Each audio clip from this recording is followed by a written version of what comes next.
मुलांनो, आज आपण आपला 7 चॅप्टर सुरू करणार आहोत. त्या पाठाचं नाव आहे दिव्याच्या शोधामागचे दिव्य. दिव्य याने यहाँ पर दिव्य या शब्दाचा अर्थ आहे प्रयत्न, प्रयास, कथा, कहानी.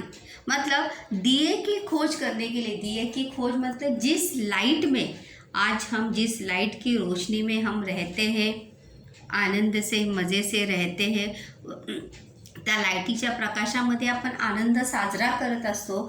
त्या लाईटचा किंवा त्या दिव्याचा शोध कशा प्रकारे लागला, कोणी लावला, आणि तो लाईटचा किंवा दिवा याने जो बल्ब रहता है, थॉमस एडिसन, काय नाव आहे त्या शास्त्रज्ञाचं, थॉमस एडिसन या शास्त्रज्ञाने त्या दिव्याचा शोध जो आहे तो लावलेला होता. आणि थॉमस एडिसनला हा दिव्याचा शोध लावताना कोणकोणत्या समस्यांचा सामना करावा लागला, कोणकोणत्या गोष्टींचा त्याने वापर केला, हेच आपण या धड्यामध्ये, या पाठामध्ये मुलांना पाहणार आहोत. आणि पाठाचं नाव आहे दिव्याच्या शोधामागचे दिव्य. डॉक्टर अनिल गोडबोले हे या पाठाचे काय आहेत, लेखक आहेत. तर डॉक्टर गोडबोले यांनी थॉमस एडिसन, थोर शास्त्रज्ञ थॉमस अल्वा एडिसन यांनी लावलेल्या दिव्याच्या अपूर्व शोधाची मनोवेधक कहाणी, मनोवेधक यानी मन को रोमांचित कर दे, आकर्षित कर दे, मनोरंजन करे, साथ साथ मतलब जैसे कहानी बोरिंग न होती हुई, कहानी कैसे है, मनोरंजक है कि किस प्रकार से थॉमस एडिसन ने बल्ब का आविष्कार किया था, दिव्याचा आविष्कार केला होता. एडिसन यांच्याकडे प्रयोगशीलता याचे मार्मिक वर्णन या पाठातून, प्रस्तुत पाठातून लेखकाने केले आहे. प्रयोगशीलता यानी प्रात्यक्षिक, हमेशा कुछ नया करने की, मतलब हार न मानते हुए, अगर एक बार सफलता नहीं मिलती है तो उस असफलता से हार न मानते हुए फिर से उसी असफलता से मेरे से क्या गलती हुई, कुठे चूक झाली, काय कमी होते, काय असायला हवे होते, इस बात का पूरा ब्यौरा करते हुए, इस बात का पूरा निरीक्षण करते हुए थॉमस एडिसन जो है ते फिर से एक बार क्या करने लगते थे, अपने काम पर लग जाते थे. इसीलिए उन्हें कहा है कि प्रयोगशीलता, प्रात्यक्षिकता त्यांच्या कामातून आपल्याला पाहायला मिळते. तो चलिए हम अपने पाठ को शुरुआत करते हैं बच्चों. 1879 साल आणि वसंत ऋतूचे दिवस. काही दिवस सुट्टी घालवण्यासाठी मित्रांना घेऊन थॉमस एडिसन जो है अपने प्रात्यक्षिक करने के लिए सिर्फ अपने प्रयोगशाला में ही नहीं, जहाँ उन्हें समय मिलता था, जहाँ उन्हें जगह में दिख जाती थी, वहाँ पर वो अपना प्रात्यक्षिक जो है वहाँ पर वो शुरू किया करते थे. तो इसीलिए ते आपल्या मित्रांना कुठे घेऊन गेले होते, सुट्टी घालवण्यासाठी डोंगराळ भागात. प्रश्नसुद्धा आहे की थॉमस एडिसन आपल्या मित्रांना सुट्टी घालवण्यासाठी कुठे घेऊन गेले होते, एका डोंगराळ भागात. सूर्यग्रहण असल्यामुळे भर दिवसा सर्वत्र अंधार पसरला होता. सर्वत्र अंधार का पसरला होता याचं कारणाचा जर प्रश्न आला, सर्वत्र अंधार पसरला होता याचं कारण काय असेल, सूर्यग्रहण असल्यामुळे सगळीकडे काय पसरला होता, अंधार पसरला होता.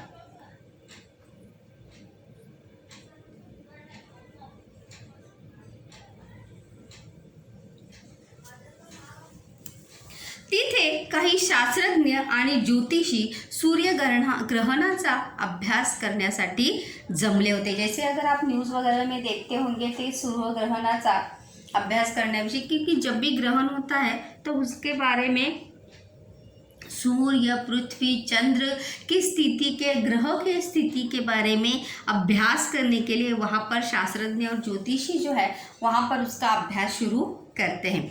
तो प्रश्नसुद्धा येऊ शकतो की सूर्यग्रहणाचा अभ्यास करण्यासाठी कोण जमले होते. तो कोण जमले होते, शास्त्रज्ञ आणि ज्योतिषी. कोण जमले होते, सूर्यग्रहणाचा अभ्यास करण्यासाठी कोण जमले होते, किंवा कोण जमले होते, किंवा फक्त जमले होते. कोण हा शब्द प्रश्नामध्ये येत नाही, तर जमले होते. कोण होते ते? शास्त्रज्ञ आणि ज्योतिषी.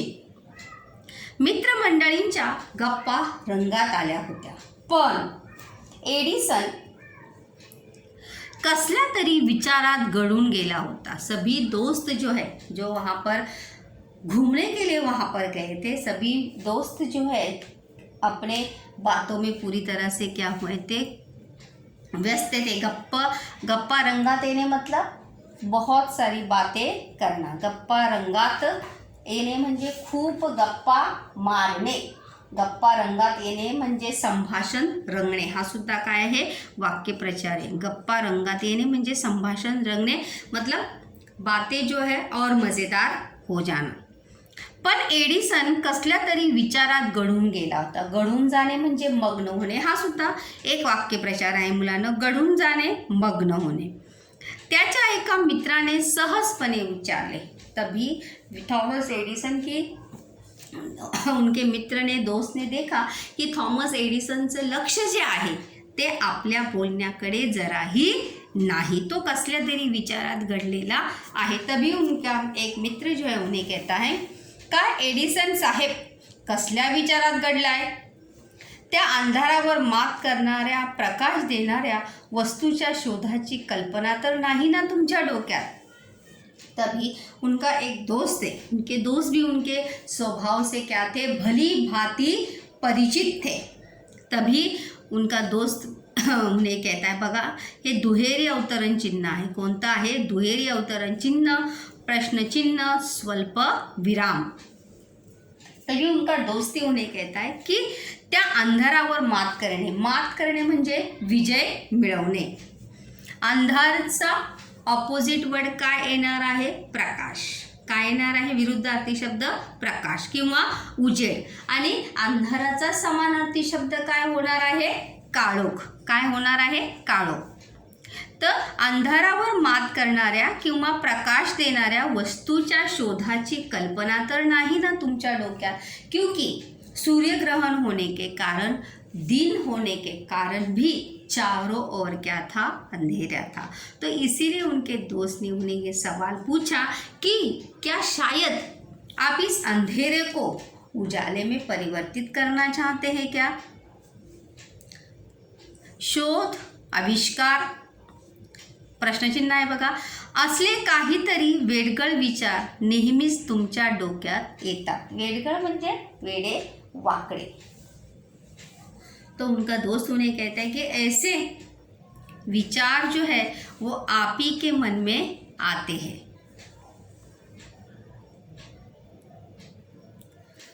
असले काही वेडगळ विचार नेहमीच तुमच्या डोक्यात येतात. ऐसे अलग सलग ऐसे विचार जो है, सबसे विपरीत विचार जो है हमेशा आपके ही दिमाग में आते हैं. मला वेडगळ म्हणा. पुन्हा इथे बघा दुहेरी अवतरण चिन्ह आलेलं आहे. मला वेडगळ म्हणा किंवा काही म्हणा. मुझे पागल कहो, अर्धवट कहा, काही म्हणा, वेडा म्हणा. पण खरेच नेमका असाच विचार माझ्या डोक्यात आत्ता आला आहे. और अपनी दोस्त की बात से सहमत होते हुए थॉमस एडिसन कहते कि मुझे आप कुछ भी कहें, खरोखर माझ्या डोक्यात हाच विचार आला आहे. मी अशा काहीतरी प्रकाश देणाऱ्या वस्तूच्या शोधात आहे. मी अशा काहीतरी वस्तू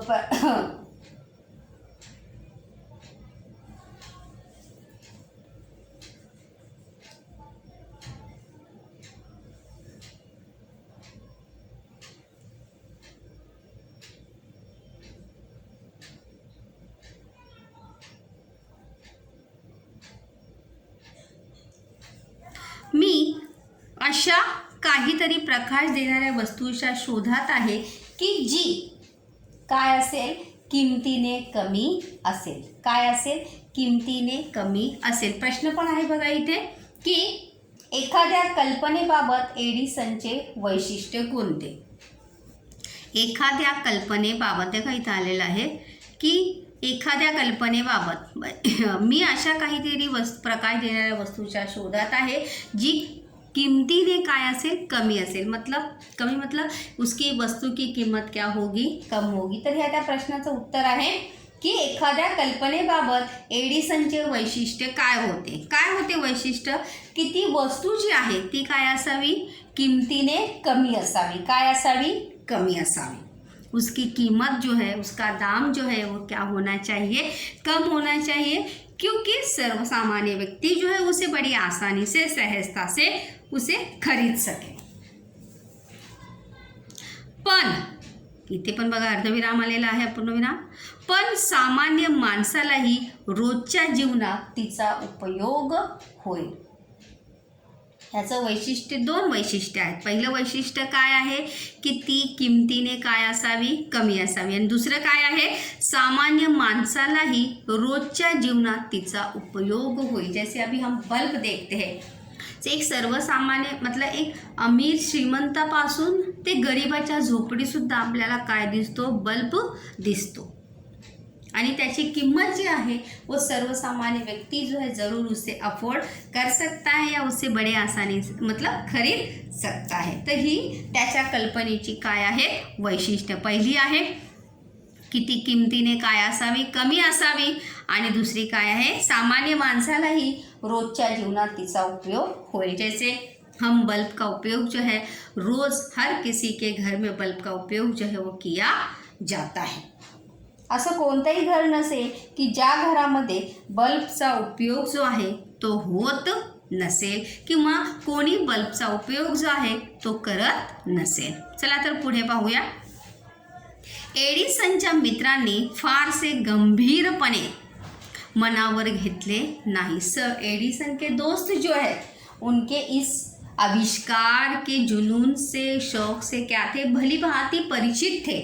इसीलिए थॉमस एडिसन की बात को ज़्यादा गंभीरता से उनके दोस्त जो है वो लेते नाही. कोणी गंभीरपणे घेतले नाही, मित्रांनी. कोणाच्या मित्रांनी, थॉमस एडिसनच्या मित्रांनी जी आहे ती त्यांची जी उनकी जो बात है वो गंभीरता से लेते नहीं. बऱ्याच जणांनी तर ते हंसण्यावारीच नेले और बहुत सारे दोस्तों ने तो उनका क्या उड़ाया था, मजाक उड़ाया था उनकी इस कल्पकता का या उनकी इस बात का. तुम्हालाही थट्टा वाटे. थट्टा म्हणजे मस्करी, मजाक. तुम्हें ये मजाक लग रहा है क्या, पण हातच्या कंकणाला आरसा कशाला. ही काय आहे, म्हण आहे. प्रश्नसुद्धा येऊ शकतो की परिच्छेदात आलेली म्हण यानी क्या, कहावत. हात कंकन को आरसी क्या, पण हातच्या कंकणाला आरसा कशाला. ही म्हण या ठिकाणी आलेली आहे. मतलब हातच्या कंकणाला आरसा कशाला, मतलब मैं अभी तुम्हें ये बात जो है सिद्ध करके दिखाता हूँ. माझ्या मनातील कल्पनेप्रमाणे असणारी वस्तू शोधण्याचे आव्हान मी स्वीकारले आहे. और मेरी कल्पना में, मेरे दिमाग में जो वस्तु है उस वस्तु की खोज करने का आह्वान या चुनौती. आह्वान म्हणजे काय, चुनौती. आह्वान जो है वो मैंने क्या किया है, स्वीकार किया है. एडिसन अगदी सहजपणे बोलून गेला.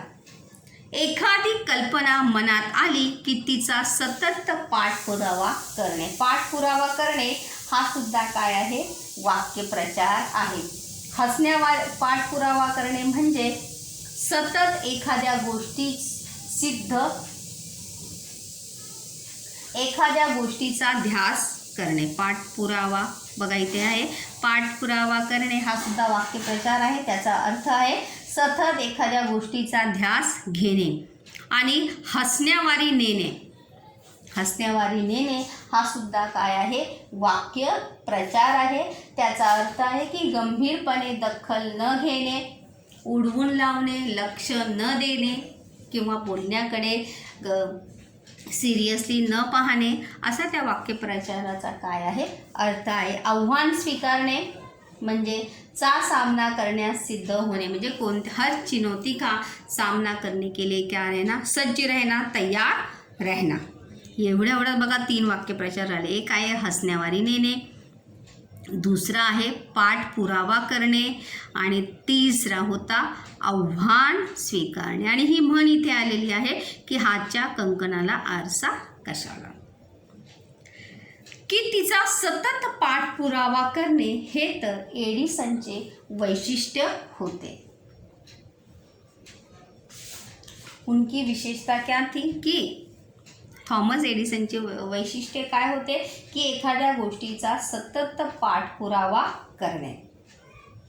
सतत पाठपुरावा करणे म्हणजे जोपर्यंत त्यांना त्या गोष्टीमध्ये किंवा कामामध्ये यश मिळत नाही, सफलता मिळत नाही, तोपर्यंत त्या गोष्टीच्या मागे लागणे ते सोडत नाही. पुढे पहा, एडिसनने आव्हान स्वीकारले खरे, पण हे काम वाटते तितके सोपे नव्हते.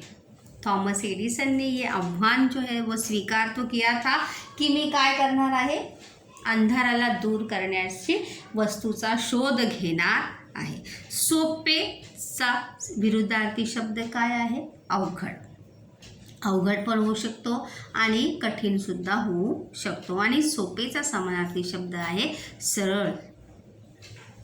कृत्रिमरित्या प्रकाश निर्माण करण्याचे व रात्रीचे दिवसात रूपांतर करण्याचे यापूर्वीही काही प्रयत्न झाले. दिव्याच्या शोधाच्या बाबतीत यापूर्वी केले गेलेले प्रयत्न. प्रश्न पण आहे बघा की दिव्याच्या शोधात यापूर्वी कोणते प्रयत्न केले, की दिव्याच्या शोधामध्ये कोणते प्रयत्न केले बघा, की पहिलं आहे कृत्रिमरित्या निर्माण करण्याचे प्रयत्न आणि दुसरा येणार आहे रात्रीचे दिवसात रूपांतर करण्याचे प्रयत्न. हे 2 प्रयत्न जे आहेत ते म्हणजे ज्यावेळी आपण दिवसा लाईट लावतो किंवा रात्रीची लाईट लावतो, तर त्या रात्रीच्या लाईट लावल्यानंतर जो उजेड होतो तो आपल्याला कशाची जाणीव करून देत असतो, दिवसाची जाणीव जो आहे तो आपल्याला करून देत असतो. त्यामुळे हे प्रयत्न जे आहे ते त्यांनी केले होते. तो कोणी केले होते बघा, सर हम्फ्रे डेव्ही. कोणी केले होते, थॉमस एडिसनने नव्हते केले, तर कोणी केले होते, सर हम्फ्रे डेव्ही याने खाणीमध्ये वापरण्यासाठी एक कमानदार दिवा त्याने तयार केला होता. सर कोणता दिवा तयार केला होता त्याने, खाणीमध्ये. कमानदार म्हणजे बघा एका हाउस, कमान मतलब ऊपर रखने के लिए, क्योंकि अभी जो खानी में या खदान में जो काम करते, जैसे कोयले की खान वगैरह में जो लोग काम करते हैं उनको किसकी आवश्यकता होती है, उजाले की आवश्यकता होती है. या अपने हाथ में लाइट लेकर वो काम कर सकते हैं क्या, नहीं. तर त्यासाठी सर हम्फ्रे डेव्ही याने खाणीमध्ये वापरण्यासाठी एक कमानदार दिवा तयार केला होता. त्यात वीज वाहून नेणाऱ्या तारांच्या टोकांना कार्बनचे म्हणजे कोळशाच्या पदार्थाचे तुकडे जोडलेले होते. बघा, सर हम्फ्रे डेव्ही यांनी तो दिवा तयार करण्यासाठी कशाचा उपयोग केला होता, कोळशाचा. कशाचा, कार्बन म्हणजेच काय आहे, कोळशा. आणि त्या तारांच्या टोकांना त्या पदार्थाचे तुकडे जे आहेत ते काय गेले होते, जोडले गेले होते. तारांची कार्बन जोडलेली टोके जवळ आणली की त्यातून जैसे 2 छोर अगर इकट्ठा मिला दिए जाते थे तर त्याच्यातून काय निर्माण व्हायचा, झगझगीत प्रकाश निर्माण व्हायचा. काय व्हायचा, झगझगीत प्रकाश. मतलब ऐसे तारों के 2 छोर अगर एक दूसरे के साथ मिला दिए जाते थे तो उसमें से प्रकाश या लाइट जो है वो परिवर्तित होते थे. पण या प्रकाशाच्या उपयोगाला फार मर्यादा होत्या.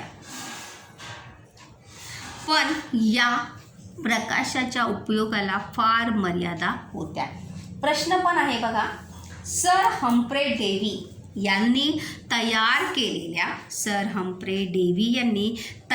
केलेल्या दिव्याच्या मर्यादा.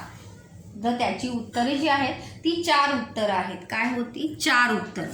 तर आपण 1 बाय 1 जे आहेत ते एक एक जे आहे ते आपण उत्तर आपण पाहणार आहोत. पहिलं उत्तर जे आहे, दरवेळी कार्बनचे तुकडे जाळून प्रकाश निर्माण करणे हे काम खर्चिक होते.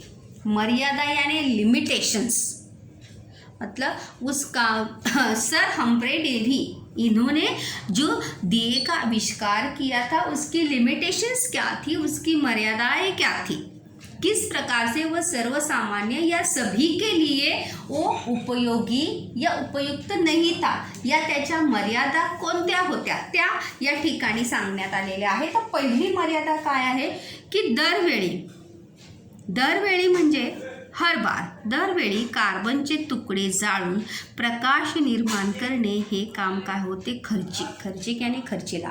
ज़्यादा उसमें क्या लगता था? पैसा लगता था. कारण की कोळसा विकत घेण्यासाठी काय लागतात? पैसे लागतात. प्रत्येक वेळी जर आपल्याला 1 तास 2 तास 3 तास इतना समय अगर हमें लाइट चाहिए तो इतना ज़्यादा कार्बन जो है हमें क्या करना पड़ेगा? यूज करना पड़ेगा. और इसलिए हर बार प्रत्येक वेळी जब हमें लाइट की आवश्यकता थी तब क्या करना पड़ता था? कार्बन के टुकड़े यानी कोयला जो है वो जलाना पड़ता था. और हे काम काय होते? खर्चिक मतलब खर्चीला. त्यातून दुसरा आहे, त्यातून निर्माण होणारा विषारू वायू हाही धोकादायक होता. और उसमें से आप सभी जानते हैं कि जब कोयले में से जो धुआं निकलता है, जो धूर निघतो, तो धूर जो आहे तो आपल्या शरीरासाठी, आपल्या आरोग्य, हमारे शरीर के लिए, हमारे स्वास्थ्य के लिए क्या होता है? हानिकारक होता है. त्यामुळे आपल्या शरीरावर, शारीरिक आरोग्यावर त्याचा काय होतो? विपरीत परिणाम होतो. ये दूसरी उसकी लिमिटेशंस थी. प्रकाश तर जास्त वेळ टिकणारा हवा,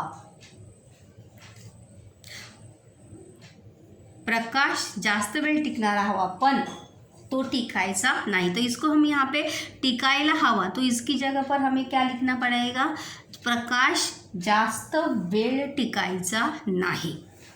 उसमें से जो लाइट या रोशनी तैयार होती थी वो जो है वो ज़्यादा समय तक टिकती नहीं थी. लगेच त्याच्यातून तो काय व्हायचा? म्हणजे थोडा वेळ, जोपर्यंत कार्बन म्हणजे कोळसा, जो कोळशाची काय होते बघा, राख निर्माण होते त्यानंतर, तर त्यानंतर उसमें से कम समय के लिए ही उसमें से क्या मिलता था? प्रकाश मिळत होता. इसीलिए प्रकाश जास्त वेळ टिकायचा नाही. हे त्याचं तिसरं उत्तर आहे. कितना? तिसरा. तो कमी खर्चात निर्माण करायला हवा. और इसीलिए उसे जो हमें लाइट चाहिए थी वो कम पैसे में, कम खर्चे में हमें मिल सके, ऐसा चाहिए था, लेकिन ऐसा होता नहीं था.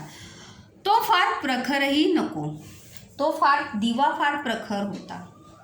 प्रखर यानी ज्वलंत, ज़्यादा तेज़. उसकी रोशनी जो, उसमें से जो रोशनी निकलती थी वो रोशनी जो है बहुत ज़्यादा क्या होती थी? तेज़ होती थी. क्या होती थी? तेज़. म्हणजे त्याच्यातून जो प्रकाश निर्माण व्हायचा वो प्रकाश जो था बहुत ज़्यादा ज्वलंत था, तेज़ था, कि उसकी रोशनी से क्या होती थी? तकलीफ होती थी.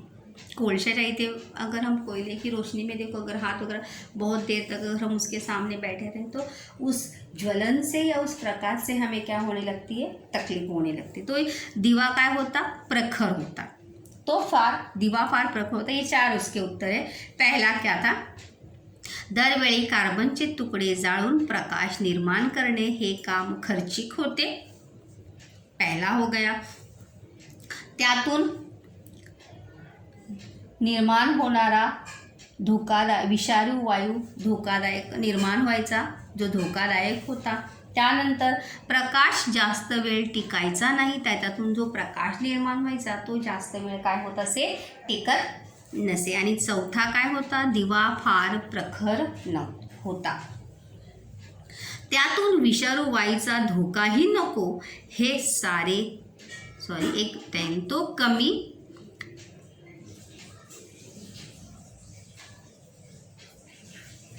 तो प्रखरही नको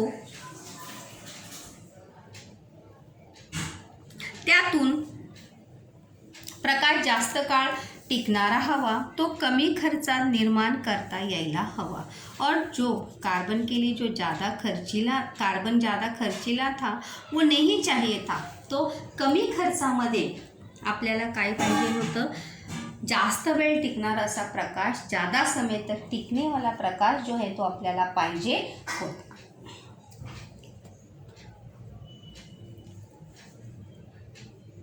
त्यातून विषाणु वायूचा धोकाही नको और उसमें से हमें जो धूर निकलता है, जो धुवा निकलता है तो विषाणू सुद्धा नको। हे सारे कसे जमायचे, एडिसनचे विचार चक्र सुरू झाले। मतलब सर हम्फ्रे डेवी इन्होंने जो दिए का आविष्कार किया था उसी में उन्होंने जो सामग्री इस्तेमाल की थी या उनके प्रयोग में या उनके प्रात्यक्षिक में, उनके आविष्कार में जो कमियां थी या जो बातें थी, उन बातों के बारे में वो क्या करने लगे, रिसर्च करने लगे। बघा इथे आलेलं आहे की एडिसनचे विचार चक्र सुरू झाले। थॉमस एडिसन का जो है वो क्या शुरू होने लगा, विचार चक्र जो है उनका शुरू होने लगा कि मैं ऐसा क्या करूं कि ये सभी कमियां जो है, ये खामियां जो है दिए से क्या हो जाए, दूर हो जाए। यहाँ पर स्वमत का प्रश्न सुद्धा आहे बघा। एडिसनच्या विचारातला ठामपणा तुमच्या शब्दात लिहा। हा एक झाला स्वमताचा प्रश्न की एडिसनच्या विचारातला ठामपणा तुमच्या शब्दात लिहा। आणि दुसरा स्वमताचा प्रश्न आहे मुलांनो की कोणता एडिसनमध्ये या परिच्छेदातून एडिसनचे कोणते गुण तुम्हाला दिसून येतात। त्यानंतर दुसराही स्वमताचा प्रश्न या ठिकाणी आपण पाहू शकतो, तो म्हणजे की थॉमस एडिसन किंवा आपला कोणताही प्रयोग किंवा कोणत्याही यशामध्ये सफल होण्यासाठी कोणत्याही कामात सफल होण्यासाठी कोणकोणत्या गुणांची आपल्यामध्ये आवश्यकता असते, हा एक स्वमताचा प्रश्न होऊ शकतो। किंवा कोणत्याही कामामध्ये सफलता होण्यासाठी किंवा यशस्वी होण्यासाठी आपण कोणकोणते प्रयत्न करण्याची आवश्यकता आहे,